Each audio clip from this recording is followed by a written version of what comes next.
രാവിലെ എണീച്ച് നോക്കുമ്പോഴത്തേക്ക് ചോറും കറിയും ഉണ്ടാക്കാനുള്ള സാധനങ്ങളൊന്നുമില്ല. അപ്പം മേടിച്ച് വേഗം ഒരു തക്കാളി ചോറ് ഉണ്ടാക്കിയേക്കാന്ന്.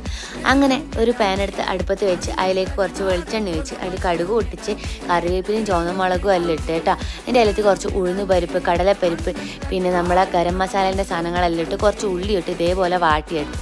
പിന്നെ ആദ്യം കുറച്ച് ഉള്ളി ഇട്ട് കുറച്ച് തക്കാളി ഇട്ട് വെളുത്തുള്ളി ഇഞ്ചിയെല്ലാം ഇട്ട് നല്ലോണം വാട്ടിയെടുത്തതിന് ശേഷം അതിനകത്തേക്ക് കുറച്ച് ഉപ്പും കൂടി ഇട്ട് നല്ലോണം അങ്ങ് വാട്ടിയെടുത്ത്. പിന്നെ മഞ്ഞൾപ്പൊടി, മുളക് പൊടി, ഗരം മസാലപ്പൊടി, ചിക്കൻ മസാലപ്പൊടി എല്ലാം ഇട്ട് ഒന്നും കൂടി നല്ലോണം വാട്ടിയെടുത്തതിന് ശേഷം അതിലേക്ക് കുറച്ച് വെള്ളം ഒഴിച്ചേട്ടാ. വെള്ളം ഒഴിച്ച് കുറേ സമയം വറ്റിച്ചെടുത്തതിന് ശേഷം നമ്മൾ അതിലേക്ക് കുറച്ച് നെയ്യും ഇട്ട് നമ്മളെ ചോറ് അതിനകത്തേക്ക് തട്ടി കൊടുത്ത്. സാധാ ചോറ് നമ്മൾ റേഷനരി ചോറാട്ട ആക്കുന്നത്. അതാണ് ഇതിന് കുറച്ചും കൂടി ടേസ്റ്റ് ഉണ്ടാവാൻ തോന്നുന്നു.